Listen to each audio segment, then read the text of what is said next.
Je m'appelle Olivier Cazenave, donc je suis le vigneron un petit peu éclectique, producteur de pas mal de cuvées. Donc j'expliquais, voilà, j'ai 55 ans, je suis vigneron assez éclectique, je fais en fait du vin dans l'appellation Bordeaux, l'appellation Montagne Saint-Émilion, Pomerol et Saint-Émilion Grand Cru. Voilà. Il y a plusieurs cas de figure. Parfois, la plupart du temps, je suis quand même propriétaire, exploitant. Parfois, je loue les vignes, c'est le cas à Montagne. D'autres fois, même, j'achète les raisins. C'est le cas pour Échappée Belle. Voilà, il y a plusieurs cas de figure, mais dans tous les cas, je fais les vins. Et, euh, j'en fais de plus en plus. Pas absolument vouloir créer, c'est que ça vient dans ma tête. Quand je fais une tâche un peu monotone, bah, je réfléchis à d'autres choses. Et des idées de cuvée, des idées d'assemblage ou d'élevage viennent. Qu'est-ce que je disais? Voilà, j'étais assez sceptique, je faisais pas mal de cuvées. On va en goûter trois ce soir, c'est une première. Enfin, c'est marrant d'essayer de. Je dis on, je crois que je vais être tout seul à goûter parce que j'ai peut-être que je suis le seul à avoir ces millésimes là. Ah si Maxime a un Aussi, verre. j'ai un verre. Mais c'est plus pour le fun. Mais voilà, en tout cas, l'idée aussi, c'est d'interréagir. L'intérêt, c'est de pouvoir échanger. Donc, j'attends vos questions avec impatience. Je vais essayer de les susciter. Le projet de Wine Funding, ça a été effectivement la volonté pour moi de passer en biodynamie. C'est pas anodin quand on produit de passer en biodynamie parce qu'il y a des, waouh, il y a plein de choses en fait. Il faut rentrer dans une autre philosophie de travail, il faut rentrer dans une autre économie de travail. Du coup, on se sent un peu seul. Et puis, on a aussi besoin de certains moyens parce qu'il faut s'équiper d'un dynamiseur, d'un quad, parce que les traitements biodynamiques, on ne peut pas tout faire à pied quand on gère. À l'époque, il y avait 15 hectares. Bon, enfin voilà, il y a plusieurs aménagements à faire. Et ça a été une bonne rencontre avec Maxime. C'est tombé assez bien ce passage en biodynamie, ce besoin de financement parce que bah, vigneron, quand on n'est pas très riche au départ, on l'est rarement après non plus. Et on rame toujours un petit peu pour la trésorerie. Ça, c'est malheureusement chronique parce qu'on produit des vins que l'on vend en gros 3 ans après, 3-4 ans après. Donc, bah, faut tenir, quoi. Voilà, faut les stocker. On n'a pas encore vendu une récolte, qu'on doit en financer 3 autres. Voilà, c'est juste pour expliquer que bah, c'est bien quand on a des gens qui nous aident financièrement aussi. Voilà. Euh, Si, je disais tout à l'heure en introduction que Olivier, ça avait été le premier vigneron à nous faire confiance sur Winefunding. Donc, on a été vraiment content de partir de cette aventure avec lui. Et aussi, il faut remercier, comme tu disais, bah, toutes les personnes qui ont fait confiance ouais. à la fois à Winefunding et à Olivier et qui sont engagés du coup sur plusieurs années, exactement dans cette optique-là de financer la récolte sur plusieurs années, quoi. Et là, ils reçoivent chaque année Exactement. une nouvelle caisse de vin avec un millésime qui change. Ouais. Là c'est vrai qu'avec la crise actuelle, on voit beaucoup d'initiatives, de crowdfunding, d'aide un peu spontanée, généreuse. Mais finalement, le passage en biodynamie, ce serait pas mal.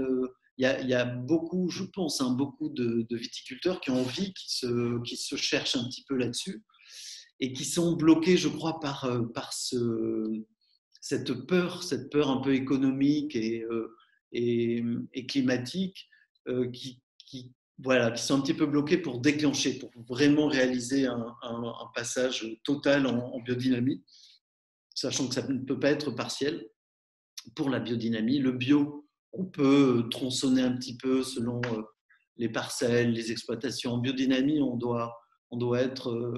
C'est tout ou rien. Voilà, on n'a pas trop le choix de tronçonner, de faire des parcelles en biodynamie. Enfin, on peut le faire, mais revendiquer le label, c'est-à-dire aller jusqu'au bout, il faut passer complètement à l'acte. Voilà, ça c'est important. Avant de passer à la dégustation, je sais pas, vous avez quelques questions sur, bah, j'en sais rien, sur les différentes appellations dont je peux m'occuper, sur la biodynamie, sur plein de choses. Moi, directement, j'en ai une de vocabulaire, puisque je vous entends parler de biodynamique depuis tout à l'heure. Oui. Et par rapport, donc, vous venez de faire le distinguo biodynamique, les grandes lignes ou les grandes différences entre les deux, c'est quoi? C'est une très bonne question. En fait, bio, on va dire que c'est un cahier des charges assez simpliste qui consiste uniquement à ne pas utiliser des produits de synthèse. D'accord? On a très très peu d'interdits dans le bio, dans l'agriculture biologique, si ce n'est l'utilisation de produits de synthèse. Voilà. La biodynamie, on va beaucoup plus loin. Déjà, biodynamie, il faut être bio. Il faut être en bio pour pouvoir être en biodynamie, donc c'est important. Et c'est là où on va beaucoup plus loin dans la façon de réfléchir à son travail, de considérer la plante avec laquelle on travaille. Nous, c'est les vignes. D'autres, ce seront voilà, des arbres fruitiers, des céréales ou autres. Et de considérer aussi ouais, son rapport avec les sols, avec la plante et avec notre produit fini, le vin. Ouais, l'idée, c'est peut-être pas d'être en symbiose, mais à chaque fois, on essaie de raisonner d'une façon globale. C'est-à-dire qu'on ne va pas se dire, ouais, la biodynamie dans la vigne, je vais faire ça. Enfin, bien sûr qu'on se dit ça, mais on a toujours dans un coin de la tête l'idée du vin fini. Et on a une pensée un petit peu plus globale. Voilà, ce qui nous permet de. C'est un peu compliqué au début, et après, ça passe mieux parce qu'on est beaucoup plus serein. On ne stresse pas parce qu'on n'a pas fait sa bouse de corne avant le milieu du printemps. C'est pas très très grave. On est un peu plus au feeling parce qu'on comprend mieux le pourquoi des choses et du coup on peut le positionner un petit peu quand on le souhaite. Voilà. C'est un moment où je commence. On a aussi réintroduit une biodiversité qui favorise la défense naturelle de la vigne. Oui, dans le bio aussi, hein, mais dans la biodynamie, on va plus loin parce qu'on ouvre les sols, on les ouvre au sens figuré. Hein, c'est justement, on ne les travaille pas, on ne les laboure plus, mais on les ouvre d'une autre façon par des messages que l'on envoie, par le fait justement de ne plus les tasser, d'essayer de ne plus les travailler comme avant et de faire quelques semis un peu judicieux aussi pour les ouvrir en réalité de l'intérieur par des racinaires pénétrants hein, et ouvrant le sol un petit peu. Donc, ouais, il y a plein de choses qui effectivement concourent à la biodiversité, plus que le bio, ça c'est sûr. Mais après, on peut aller encore beaucoup plus loin. Voilà, moi j'ai un projet, ce confinement là, ça m'a donné envie de travailler sur une forêt comestible, de planter une forêt comestible. Et donc voilà, il y a plein de choses. On se met à réfléchir d'une façon beaucoup plus globale et effectivement à se dire waouh, chez moi il n'y a que de la vigne, ça ne va pas du tout. Je veux des arbres, je veux planter des arbres. Donc, et puis du coup, on réfléchit à quels arbres, des espèces locales, et puis du coup, on se dit tiens, pourquoi pas comestibles aussi, pourquoi pas concourir à une autonomie. Bon, enfin voilà, il y a plein de choses qui se passent. C'est très foisonnant ce monde-là parce que, alors c'est beaucoup de boulot aussi. Hein, faut préparer tout ça. Enfin, faut le concevoir déjà, et puis après c'est du travail manuel, on va dire. Mais c'est intéressant. C'est intéressant. Et ton premier millésime certifié en biodynamie, c'est quel millésime? C'est le 2016. En fait, c'est ce que l'on va goûter en Capitane et en Achille. Ouais. Excusez-moi, j'ai juste une question sur la biodynamie. Oui. Je pensais qu'on pouvait être, la biodynamie ou le bio, ça pouvait être uniquement à la vigne et pas en cave et vice-versa. Est-ce que c'est une hérésie ou c'est vrai? Alors non, ça se passe aussi en cave, notamment la biodynamie. Parce que, oui, vous avez raison, j'ai parlé que de la vigne. Après, j'ai parlé du global, mais on n'a pas parlé du chai. La biodynamie, on ne peut rien ajouter. En bio, on peut quand même levurer les vins pour aider la fermentation. On peut mettre plein comment dire, de vitamines pour les petites levures pour qu'elles fassent bien leur boulot. En biodynamie, on ne peut rien mettre. C'est simple, on ne fait rien, on n'a rien. On n'a que ces levures indigènes, bien sûr, mais bon, moi je l'étais depuis déjà un moment, donc ce n'était pas très grave. Mais on n'a aucune aide, si ce n'est un peu de sulfitage, un tout petit peu. Voilà, il faut qu'on se débrouille, il faut qu'on ait des beaux raisins pour que les fermentations se passent bien, se finissent, et que les élevages, voilà, qu'on ait des beaux équilibres de vin pour avoir des élevages corrects. Donc c'est effectivement une très très bonne question. C'est vachement intéressant pour ça la biodynamie, parce que du coup on a plus d'exigences sur nos raisins, parce qu'on sait que voilà, le moindre raisin pourri va affecter de fait toute la cuve. Et du coup, exigence au vignoble, exigence au tri, aux récoltes, enfin aux vendanges. Et ouais, puisqu'on n'a plus d'expédients pour pouvoir se dire c'est pas grave, ça, je les récolte et puis je vais me débrouiller. Non, non, non, il ne faut pas les récolter ou les récolter avant qu'ils ne lâchent, etc. Il y a plein de choses. Oui. En fait, il y a plein de choses parce qu'on ne peut rien faire. Donc, on doit vraiment avoir une matière première impeccable pour que ça se passe bien. Sinon, ça ne se passe pas bien. Et c'est tout le dérapage qu'on peut avoir après sous l'appellation, et là, je lâche le truc, ça ne me gêne pas, hein, sous l'appellation nature, où il y a des très, très bonnes choses. Et quand c'est bon, mais c'est extraordinairement bon. Mais quand ça lâche, quoi. Et moi, je sais pas, j'ai du mal à. Après, on peut parler du sulfitage. Moi, j'ai du mal à faire des vins sans sulfite. J'en ai très très peu là. Par exemple, j'ai regardé les analyses. Je peux être au vin nature. Je pourrais mettre vin nature là-dessus parce que je suis en dessous de 10 mg, donc c'est vin nature. Mais bon, je ne le mets pas parce que je m'en moque un peu. Ce que je voulais dire, c'est que voilà, on bosse beaucoup sur nos cuvées. Cette cuvée de 2016, on est en 2020, je commence juste à la mettre en marché, donc vous voyez, 4 ans après. Et je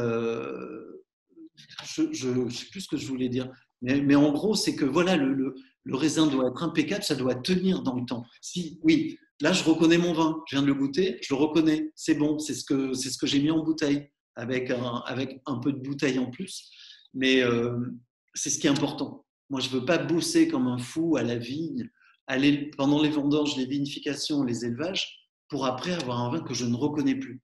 Donc, qui est parti à gauche alors que je voulais qu'il aille tout droit. Donc, voilà, ça c'est important de faire un petit point là-dessus. Le nature, déjà, ça rend. Bon, ils sont en train de charter le système, tant mieux, mais parce qu'avant, on ne s'occupait pas de la vigne, on ne s'occupait pas de plein de choses en nature. On se contentait, comme en biodynamie, de ne rien mettre, même pas de sulfite. Nous, on a le droit d'en mettre un petit peu en biodynamie, et moi, je le revendique, j'en mets. Bien sûr, je préférais ne pas en mettre, mais les doses que je mets, franchement, il y en a moins que dans le lait que vous buvez le matin ou enfin plein de choses que vous consommez tous les jours au supermarché. Et j'aimerais trouver un produit qui produise les mêmes effets sans que ce soit des sulfites, sans le petit dérangement chimique que ça génère, quoi. Voilà. Mais bon, pour l'instant, on n'a pas trouvé.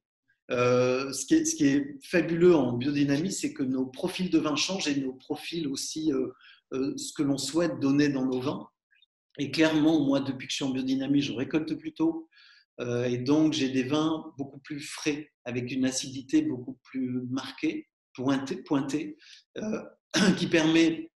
L'acidité, c'est quand même la sécurité maximale sur un vin. Voilà. On a des très, très grands Riesling ou autres qui se tiennent uniquement sur leur acidité et non pas sur leur tanin. C'est la meilleure médecine, on va dire, du vin.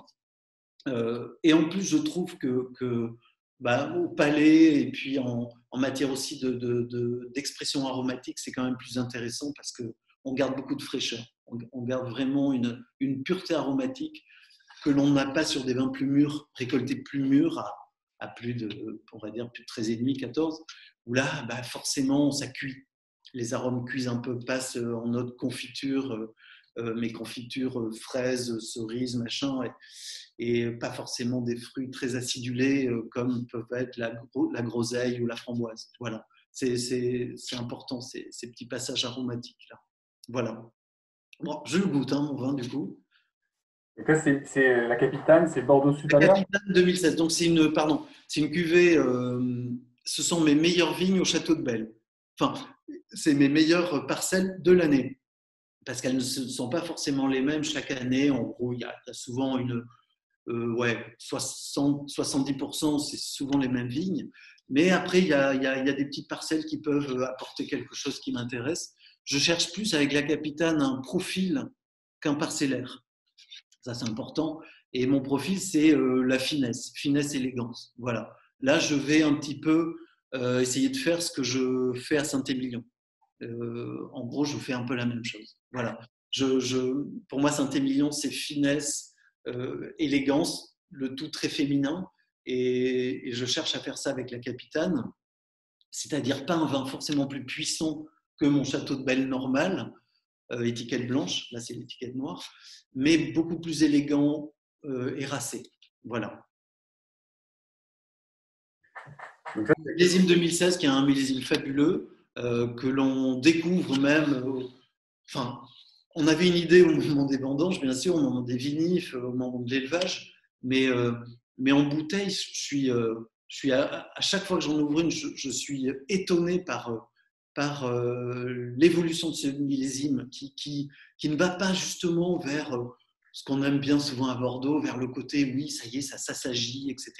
Non, il reste très, enfin du moins pour mes vins, il reste avec une très alerte, quoi, très vif encore, jeune. Et c'est ce que j'aime, moi, de plus en plus. C'est pas forcément que ce soit jeune, c'est que ce soit alerte. Il reste très vif, très parlant. C'est ce que j'aime bien, les conversations vives. Et voilà, je retrouve dans ce vin-là. J'ai ouvert il y a 2 heures parce que c'est quand même des millésimes jeunes, donc vaut mieux quand même les ouvrir avant, sans reboucher. Et donc, quand je l'ai, voilà, j'ai juste senti tout à l'heure, sans goûter, j'ai vu que c'était pas bouchonné, mais qu'on était sur des arômes d'élevage un peu encore. Là, ça y est, c'est parti, le fruit arrive et on est, oui, on est fruits rouges, forcément. On est cerise. J'ai goûté ma première cerise aujourd'hui à Montagne, qui n'était pas complètement mûre encore, hein, mais sur l'arbre, pas tout à fait mûre. Mais voilà, on a ces arômes de cerise très très fraîches, juste cueillies, voilà, et pas ces bigarrous noirs, hein, des cerises vergers un peu plus claires, donc plus acidulées aussi. Petite note de mûre, on a donc des fruits noirs avec l'élevage autour, donc ça épice un petit peu. Moi, je sens le curry. On retrouve souvent le curry dans mes vins, je ne sais pas pourquoi. Ceux qui font un élevage long, on retrouve le curry. C'est un petit marqueur qui revient souvent. Voilà. Il reste encore un peu jeune, c'est-à-dire qu'il a encore un peu droit en bouche. Ce qui le rend charmant, plaisant. Il est très long, beaucoup de longueur. Voilà, on peut dire que, enfin, moi, spontanément, je dirais que après l'été, ce sera mieux parce qu'il aura pris un peu de largeur. Voilà, là, il est vraiment complètement sur un chemin droit, très long. Je l'ai encore là, en rétro-olfactif. Donc, c'est quand même, c'est une sacrée longueur. Mais le reproche qu'on peut lui faire aujourd'hui, c'est un peu le défaut de sa qualité, c'est qu'étant très vif et alerte, il manque un petit peu il se positionne pas assez en bouche, voilà, il manque un peu de largeur. C'est ce que je pourrais dire sur ce vin, mais qui a du coup qui est très prometteur, clairement. 2016, c'est vrai que c'est impressionnant. Maintenant, on va goûter Achille, qui est une cuvée que je fais depuis pas mal de temps, depuis 2007, à Montagne-Saint-Émilion. C'est venu du fait qu'il y avait des cabernets francs extraordinaires, mais pas beaucoup. C'était vraiment un petit, ce qu'on appelle des courtissons, c'est des rangs pas entiers. C'est des pointes de parcelles. Voilà, tout ça était en Cabernet Franc et assez vieux, que je trouvais vraiment extraordinaire. Mais comme il n'y en avait pas beaucoup, je ne pouvais pas faire une cuvée unique. Il n'y en avait vraiment pas assez. Et du coup, j'ai pris des beaux merlots, très ronds, là pour le coup, très, très mûrs. Et ces Cabernet Franc que je récoltais pas trop mûrs non plus. Avec une vinification. En fait, ce vin est très, très artisanal. Comme le Pomerol qu'on goûtera après, tout est fait à la main, en gros. Je n'utilise pas la pompe sur ces 2 cuvées. On récolte à la main, bien sûr. On érafle avec un petit érafloir manuel à manivelle. On met ça dans un petit conquet. On tourne à la manivelle et du coup, ça sépare les baies de la rafle. D'accord ? Tout ça tombe directement sur une barrique, une assez grosse barrique de 500 litres ouverte, d'accord, debout mais ouverte, qui fait une petite cuve en fait. Donc ça tombe directement, il n'y a pas de manipulation, machin, on met ça directement dedans. Et ensuite, tout est vinifié à la main. C'est-à-dire que toutes les manipulations, pigeage, on le fait à la main. Et même les soutirages, on les fait avec un petit tuyau en plastique alimentaire pour mettre ça dans des bastes, dans des contenants pour aérer un peu le jus pendant les fermentations et le renvoyer au seau sur les mares. Donc c'est vraiment un boulot complètement artisanal que j'adore faire et puis souvent mes petites équipes adorent faire ça aussi parce qu'on voit vraiment ce qui se passe, on voit la couleur des mares, on voit l'évolution, on sent tout de suite, on est dans la matière et ça permet de comprendre plein de choses aussi. Ah oui, c'est une très bonne idée ça. Oui, je voulais partager la vidéo où on voit. Oui, voilà, on voit bien. Alors là j'utilise un pigeur. Effectivement, au début, ça reste manuel comme travail, mais On voit bien. Hein. J'étais plus jeune. Hein. Voilà, on voit ce travail. La barrique n'est pas complètement remplie, mais là, la fermentation est bien commencée. Ça a gonflé un peu. Et on voit le travail de pigeage que je fais maintenant plutôt à la main, parce que c'est un peu plus délicat. Là, c'était il y a 7-8 ans, je pense. En 2011, voilà. Voyez, cette partie solide qui est en flottaison, on la réimmerge dans le jus pour provoquer de l'échange, du contact entre les peaux du raisin et le jus. En fait, la couleur du vin, c'est comme le thé. La couleur, les tanins, l'aromatique viennent des parties solides. Et en gros, c'est la peau. Et donc, comme avec les fermentations, voilà, là je le fais à la main. Comme avec les fermentations, le gaz carbonique s'échappe, pousse le solide en surface, ça réduit l'échange.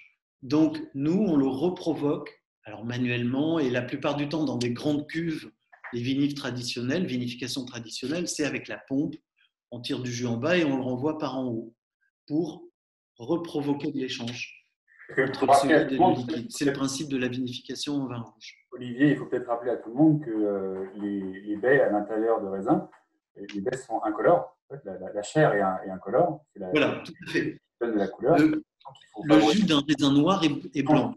Voilà. Ce que font les champenois quand ils pressent leur pinot noir, ils le pressent tellement rapidement que le jus est blanc pour le pinot noir. Alors que si on le laisse macérer, ça fait du vin rouge comme en Bourgogne.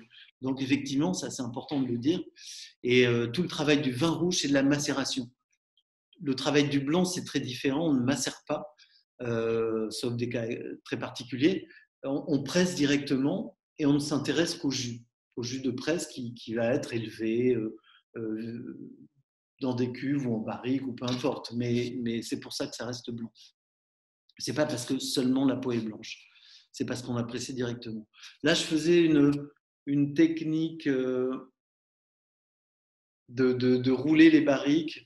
Je faisais une partie de la fermentation en barrique entière et je les roulais sur elles-mêmes, voilà, comme on le voit, pour justement bouger les mares. C'était pas mal aussi.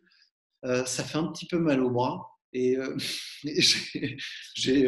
non, et puis il y avait des effets un peu. Ça me marquait trop les vins en élevage en bois. Donc maintenant, je systématise sur ces barriques plus grosses et ouvertes comme ça, que je ferme après manipulation, que je referme avec un chapeau fait exprès pour ça. Voilà, pour pas qu'il y ait trop d'oxydation. Voilà un peu, et c'est vraiment la même vinification pour le pommol. Donc quelque chose de très artisanal où je ne peux pas faire des quantités énormes. Je produis en gros 2 à 3 000 bouteilles de chaque cuvée. Alors c'est un vin très racé, ça, moi j'adore. Alors il y a un truc qui est marrant aussi dans Achille, c'est que je l'élève plus de 2 ans, forcément plus de 2 ans, et sans houillage. L'houillage, c'est faire le plein des barriques, parce qu'avec le temps, les barriques se vident un petit peu. Le bois en prend, la part des anges aussi, et les gens remettent le niveau, on refait le niveau. Et là, moi, sur cette cuvée-là, comme il y a une très très belle fraîcheur, une très belle acidité aussi, depuis tout le temps, je ne nouille pas. Donc, au bout de 2 ans, je prends le vin tel qu'il est, et il est toujours comme je l'attends en fait, et je le mets en bouteille à ce moment-là. Voilà. Donc, c'est uniquement pour la mise en bouteille qu'on utilise une pompe. Olivier, là, tu as le 2016. Hein. Oui, 2016. Je crois que Thierry, tout à l'heure, disait qu'il avait le 2015. Oui, exact. 2015 2015, oui, tout à fait. Oui. Ah. Et Olaf, qu'est-ce que vous avez dégusté? Oui. 2015. 2015 aussi. Ah, oui. Okay. J'ai bien fait parce que du coup, j'ai aussi, moi, sorti une bouteille de 2015. Et j'ai bu pas plus tard que la semaine dernière le 2016. Donc, on peut peut-être voir la différence entre ces millésimes par rapport à ce que tu disais tout à l'heure. Effectivement, le 2016, il a souvent à Bordeaux, et encore, c'est vraiment très particulièrement bien illustré sur tes cuvées Achille. Le 2016 a un petit peu plus de fraîcheur. Il y a un équilibre incroyable entre l'acidité qui amène de la fraîcheur et la matière qui amène de la puissance.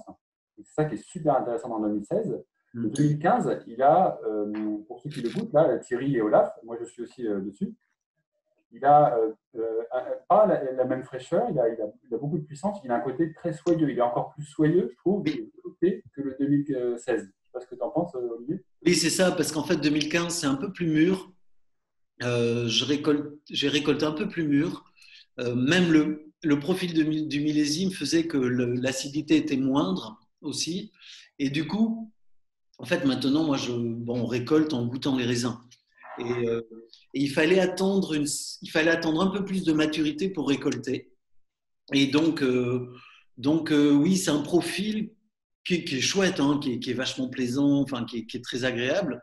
On va dire un peu plus classique, c'est vrai. Moi, j'avoue avoir une nette préférence pour le 2016, entre une très très belle fraîcheur et une superbe matière. Voilà, là on a les deux.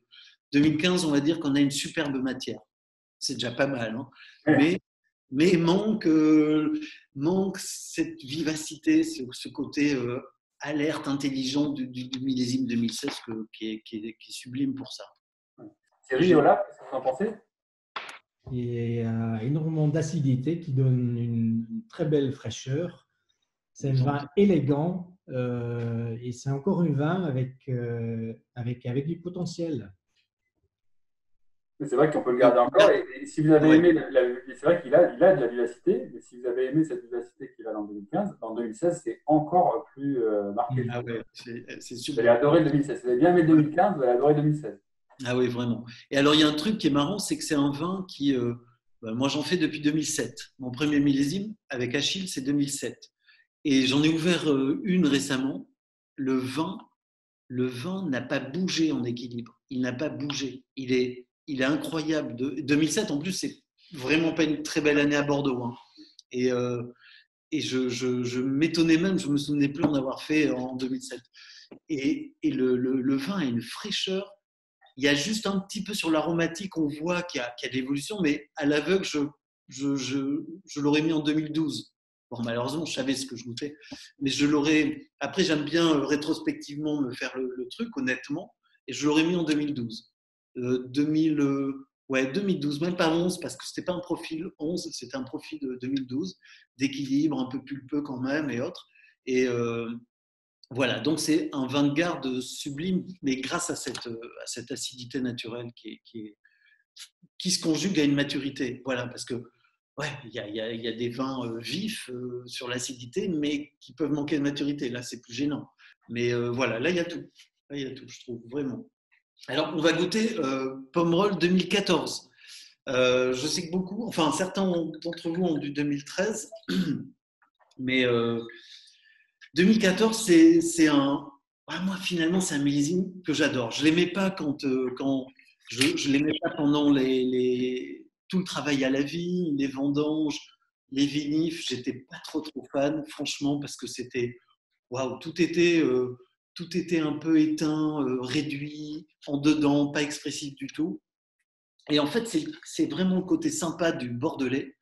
Et je dis vraiment du Bordelais parce que finalement, il y a peu de régions où on a cette chance-là sur ces millésimes un peu difficiles parce qu'il pleuvait, le climat n'était pas simple, il y avait des parcelles qui pouvaient partir en pourriture facilement, etc., du fait de l'humidité. Bon, les maturités n'étaient pas optimales, mais du coup, moi, j'ai un principe tout simple maintenant, c'est je récolte quand j'estime que ça ne tiendra pas plus longtemps. Voilà, c'est tout bête. Mais finalement, c'est ce que ce que faisaient les paysans avant, bah, même un peu après-guerre, on va dire, jusqu'aux années 60. Voilà, ça, on raisonnait comme ça. Après, non, on a mis des antibotrytis, on a fait on a éclairci, on a fait plein de trucs pour pousser les maturités le plus longtemps possible.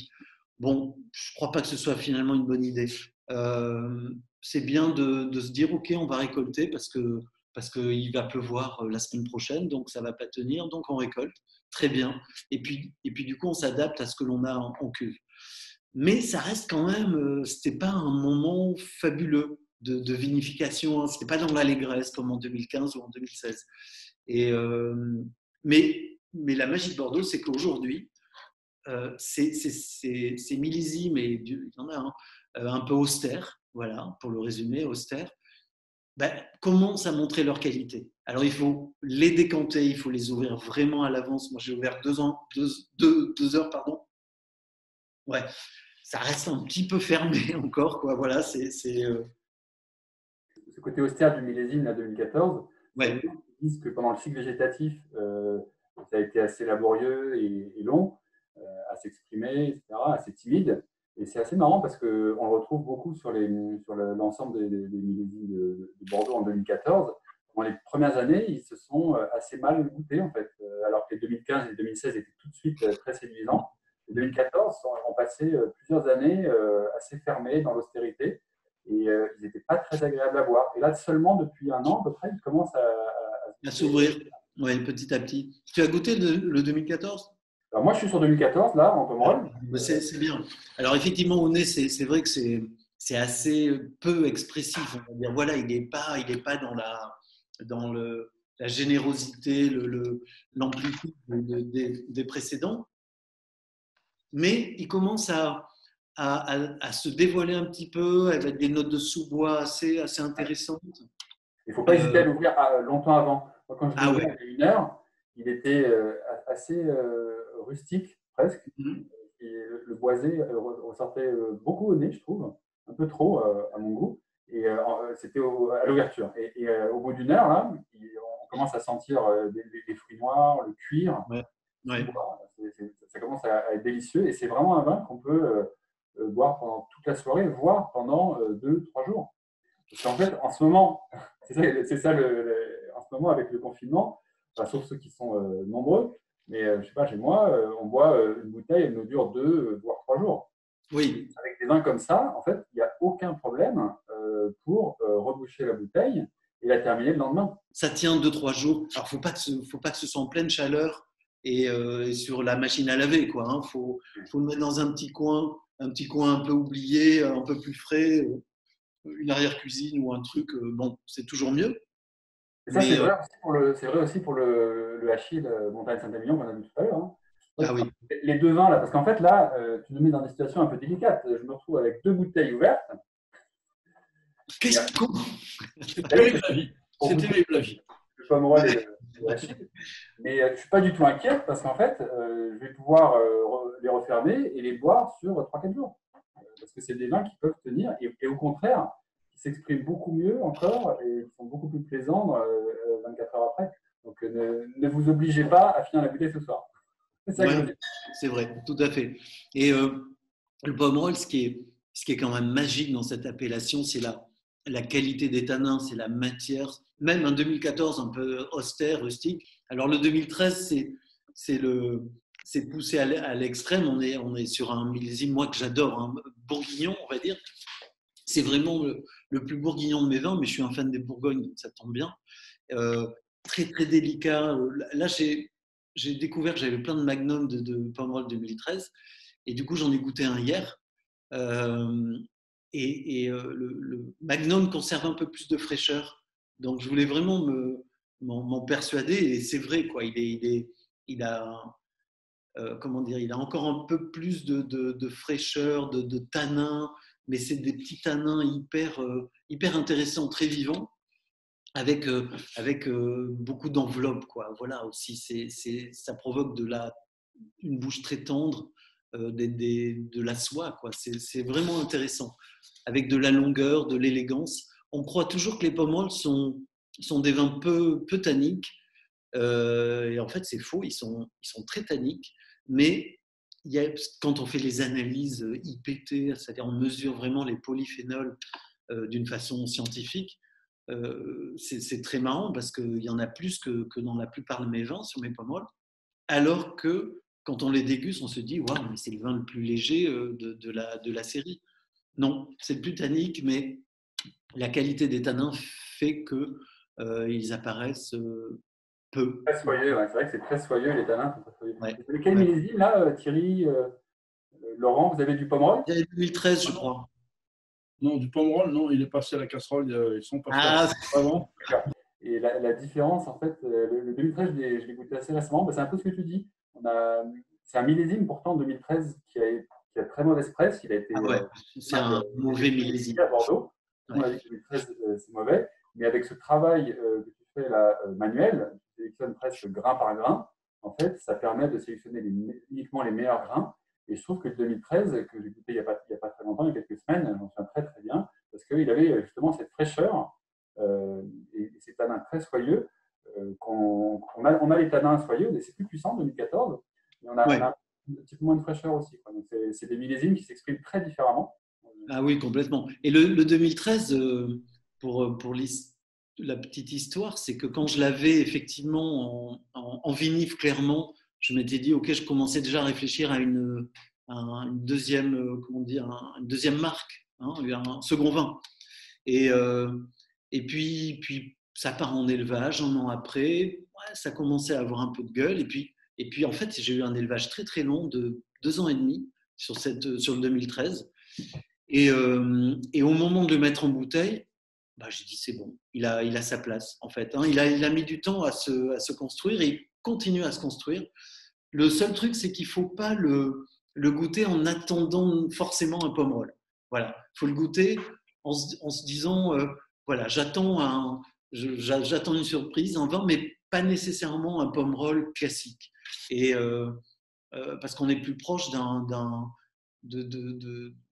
bon nord que d'un presque hein, que d'un mais voilà moi j'adore ce vin, il est très très buvable, je le bois moi souvent hors repas, en fin de repas, dessert oublié, un bon film ou un truc, je me sers un petit verre de ce vin. Il est très intéressant, voilà, à déguster aussi. Il est très intéressant à déguster, pas que pour un repas. Il est très digeste tout seul. Mais voilà, exactement. Il se suffit à lui-même. Bon, globalement tous, mais là, le 2014 en l'occurrence, sur une entrecôte, il va être top. Voilà. Tous les petits défauts d'austérité vont justement en faire une qualité pour l'entrecôte. Avec sa puissance, 2014, il faut l'accompagner de.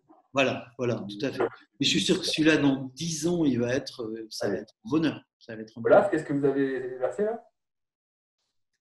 C'est le 2013. Ah, voilà. Qu'est-ce que vous en pensez alors par rapport à ce qu'on dit? Mais je ne l'ai pas ouvert 2 heures avant. En fait, j'ai Achille et Pomerol et je les sers à Coravin parce qu'après, moi, je vais manger mon entrecôte et comme ça, je peux choisir quelle bouteille je vais ouvrir. Bien. Personne très organisée là. Ok. Non, mais ça c'est bien. Après, j'ai pas essayé au Coravin. Je pense que ça, le process et tout doit l'aérer quand même au moment de la sortie, mais goûter premier, juste à la sortie du verre et puis dans 1 heure, dans le même verre, vous verrez une grosse différence. Mais c'était déjà, en fait, au nez, il est tout de suite très ouvert, le 2013, mais en bouche, après 5 minutes, ça donnait beaucoup plus qu'au Oui. début. Oui, parce qu'il a l'oxygène va l'aider à gonfler un peu en fait et à prendre de la matière, à prendre du volume en bouche. Voilà, c'est le principe d'oxygénation où les molécules d'oxygène se combinent et donnent un petit peu de volume et aussi une autre expression aromatique. Voilà, ça va décupler un peu l'expression aromatique. Mais tout à l'heure, vous disiez que le 2013, dans 10 ans, va être magnifique. Ah non, c'est le 14. Ah, C'est le pardon. 14. OK. Le 14. Le 13, 2013, c'est quand même une année qui n'est pas vraiment considérée comme une année de garde. ouais. C'est vrai que le 13, je ne sais pas. Je ne sais pas. J'ai du mal à me prononcer parce que c'est atypique. Hein, ce que j'ai fait là est très atypique. Euh, Hier, j'ai quand même ce Magnum là. Il m'a fait dire, c'est un vin qui a déjà 7 ans, presque 7 ans. Je me suis quand même fait la réflexion en me disant, waouh, on a encore quoi. Hein, les Magnum, au moins, je leur donne facilement plus de 5 ans, quoi, entre 5 et 7 ans, facilement, en Magnum. En bouteille, il faudrait que je regoute, mais toujours l'acidité, en fait. Il y a deux, en fait, il y a deux gardiens de l'âge, on va dire, de l'évolution. C'est les tanins et l'acidité. Il y a sur le 2013, hein, enfin sur tous les millésimes, mais le 2013, sur l'acidité, il a encore de quoi tenir. Voilà, c'est peut-être pas 10 ans, mais au moins sur ce que j'ai goûté hier, au moins 6-7 ans. Je sais pas ce que tu en penses, Maxime, tu as goûté?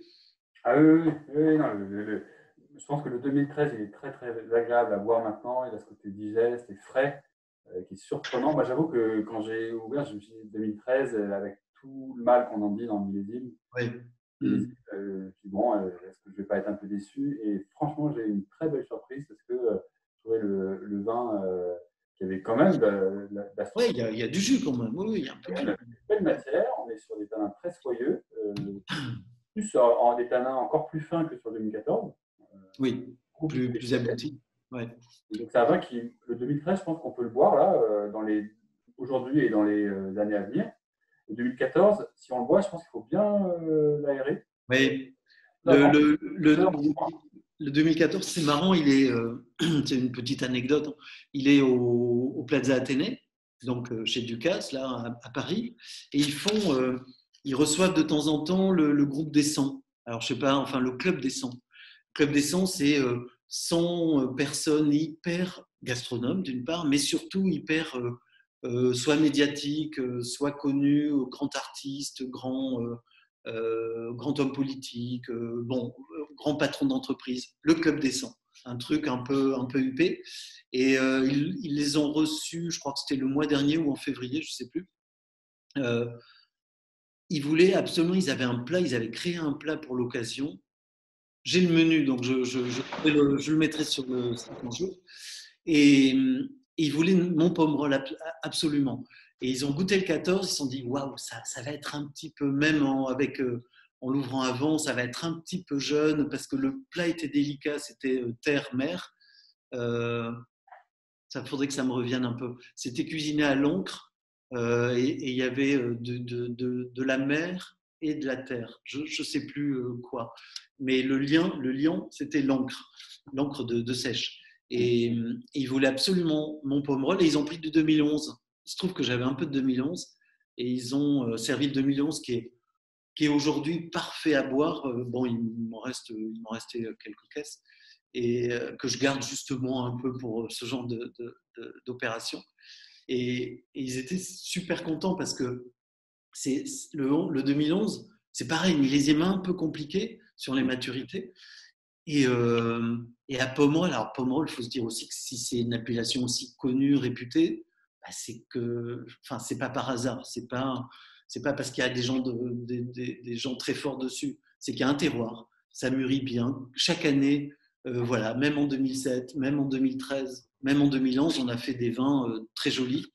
Et voilà, c'est ce qui s'appelle un terroir en fait, hein, à la différence d'ici à Arvers où mon 2013, j'ai pas fait de capital, c'était un peu compliqué, je suis pas très très content. Bon, voilà, c'est ce qu'on appelle un terroir. En parlant de millésime, Olivier, là, le 2020 actuellement, comment ça se présente pour l'instant? Est-ce qu'on a entendu parler beaucoup qu'il y avait du gel? Il y a eu du gel à Bordeaux? Il y a eu de la grêle, hein. Il y a eu un peu de grêle, il y a eu un peu de gel. Ouais, il y a un peu de tout. Il y a eu les deux en fait, il y a eu gel et grêle. Ouais. Ici, on a taillé tard, donc ça va, on n'a pas eu de gel. On n'a pas eu de grêle non plus, mais enfin, c'est pas fini. Hein. C'est pas fini. Mais pour l'instant, il y a de belles sorties, c'est assez joli. Il y a un petit peu de. Enfin, je vois ceux qui ont taillé, on va dire normalement, en décembre, janvier, février. Il y a un peu d'avance, même végétative. Moi, je ne suis pas en avance parce que j'ai taillé tard, j'ai taillé en mars. Et parce que j'ai le temps maintenant et que du coup, c'est beaucoup mieux de tailler en mars en fait. Parce qu'en fait, on accumule tout le froid qu'on peut avoir. Et vu qu'on n'a pas eu de froid cet hiver, c'est un peu gênant.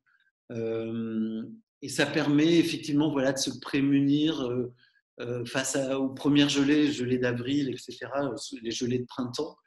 Là, au moins, on les évite parce qu'on n'a pas débourré encore. Enfin, le bourgeon n'a pas explosé au moment de ces premières gelées.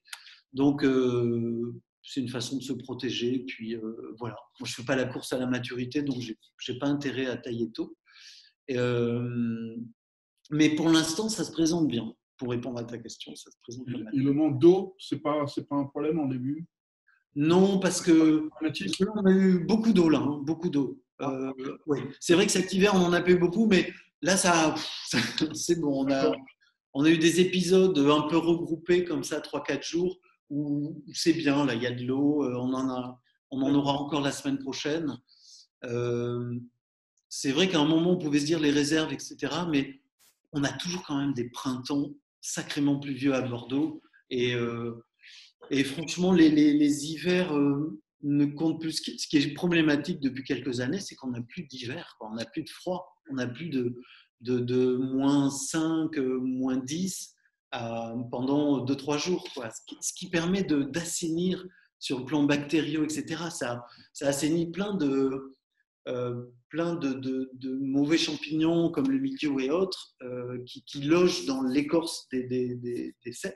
Et ça, on aimerait avoir plus de froid quand même. Hein. C'est plutôt ça. L'eau, finalement, on arrive toujours à en avoir. On a quand même quelques réserves par rapport à d'autres régions. Ouais, par rapport à d'autres régions. C'est vrai. Qu'est-ce que vous pensez de la fait que maintenant Bordeaux et Bordeaux Sud, ils ont autorisé pour une quantité limitée de commencer à utiliser des cépages qui sont non bordelais? Par exemple? Oui, il y en a plusieurs. Il y a le Marcellan, il y a le cépage portugais, il y en a 7 en total. Ouais. En fait, moi, je suis très nuancé sur ce point. Pour beaucoup, ils se mettent à utiliser d'autres cépages pour lutter contre des maladies. Okay, en se disant, oui, tiens, le Touriga national, enfin, je ne sais pas, ou le Marcellan résiste bien au mildiou. Pour moi, ce sont des mauvaises raisons. Ce sont des mauvaises raisons. Les bonnes raisons, c'est retrouver des cépages que l'on avait avant et que l'on n'a plus, parce qu'à un moment, l'INAO a décidé de passer de 13 cépages à 4. Ok, là, je trouve ça gênant. Et beaucoup de cépages se sont perdus ou sont en train d'être retrouvés, tant mieux. Les carménères commencent à se planter et d'autres. Mais pour moi, ce sont des mauvaises raisons de se dire « Ah oui, tiens, le Marcellan, mais pourquoi ça fonctionne le Marcellan ?» Parce que c'est un hybride, hein, et c'est un croisement de plusieurs cépages. C'est un résultat de l'INRA, en fait. Et Et il se trouve qu'il est plus résistant, mais quand on va le produire à la bordelaise, c'est-à-dire sur des centaines de milliers d'hectares, par, pas hybridation, mais par clonage, ben, il va être sensible au bout de 2-3 ans, comme les copains.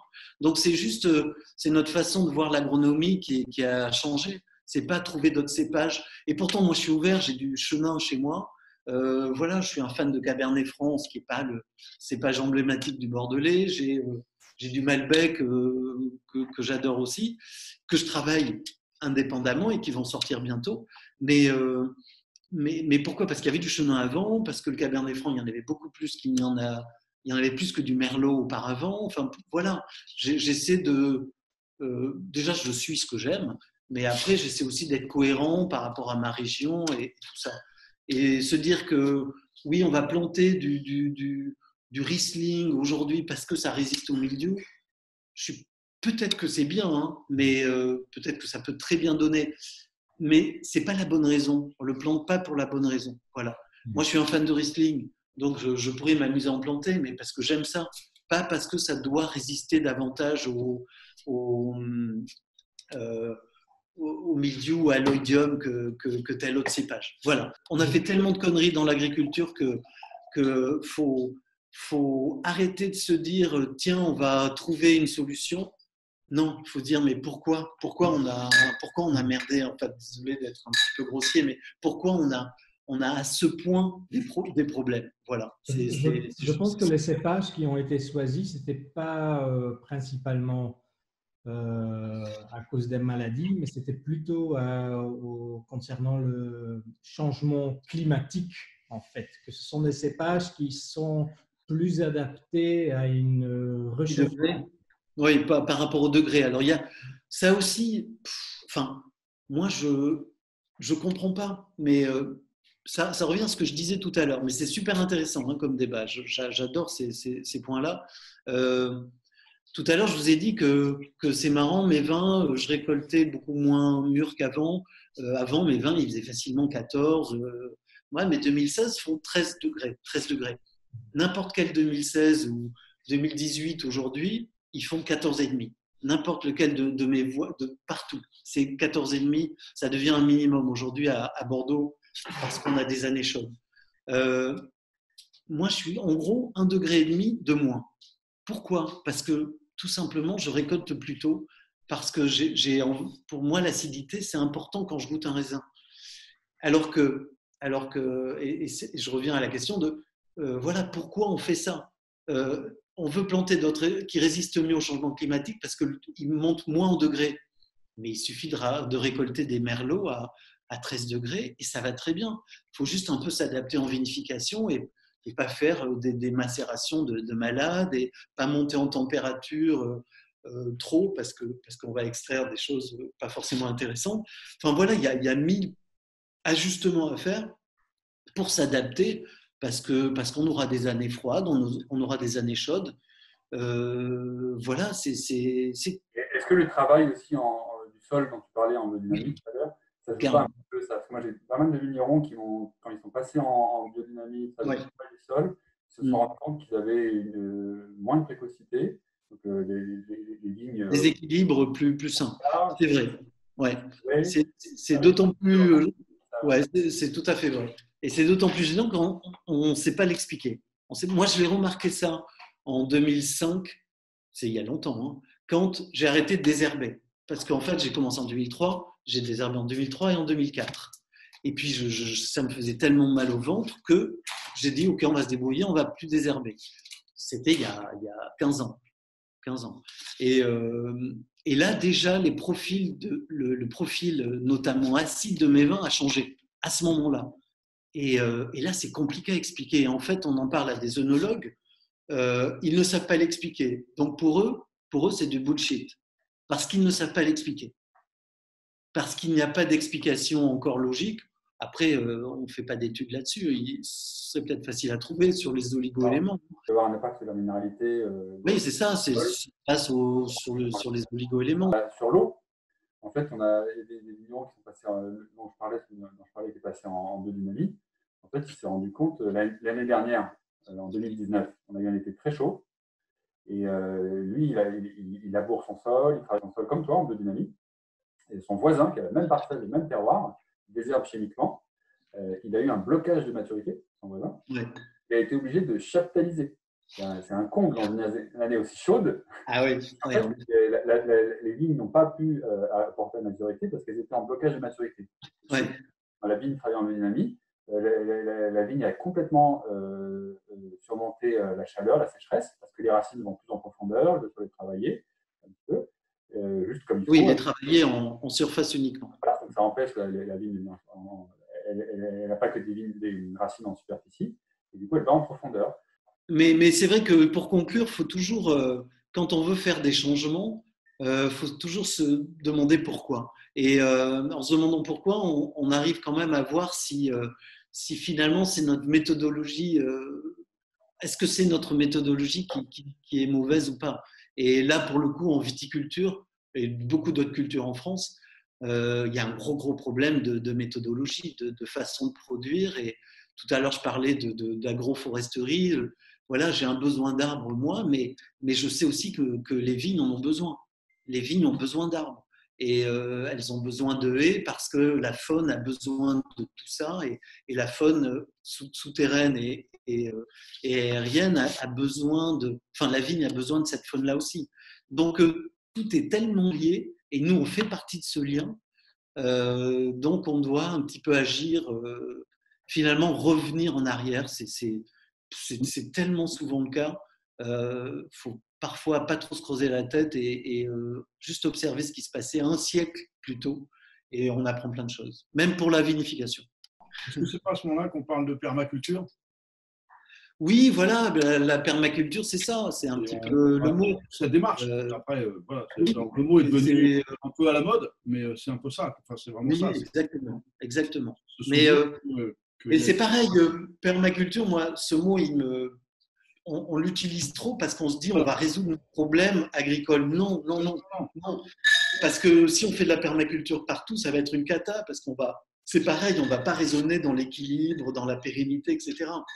Il faut réfléchir lentement, mais en revanche, oui, c'est dans le même courant. C'est dans le même courant de pensée. Voilà, messieurs, dames. Eh bien, merci pour cet échange.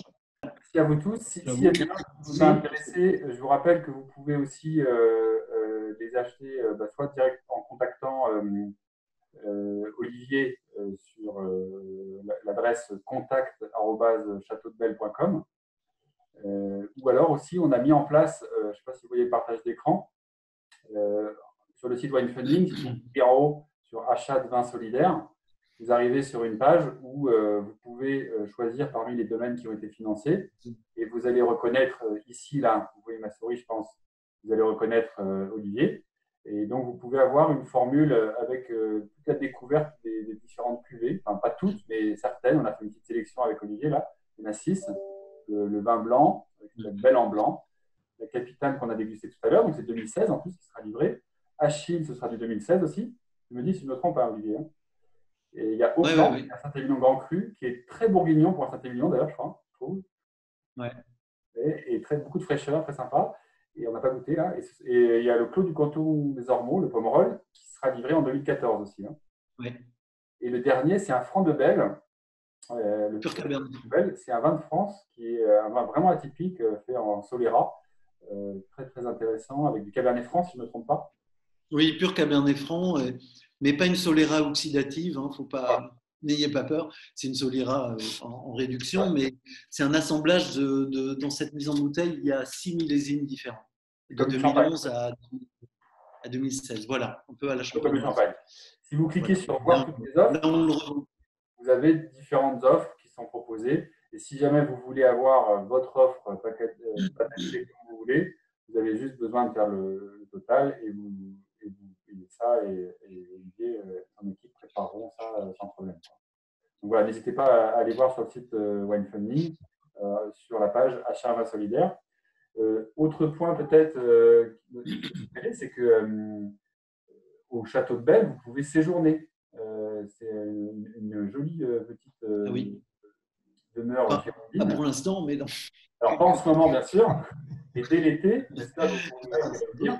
En fait, c'est très joli parce que c'est en bord de rivière, avec une vue magnifique, c'est très paisible et je pense qu'on y est bien accueillis. N'est-ce pas? On essaie, on s'y emploie.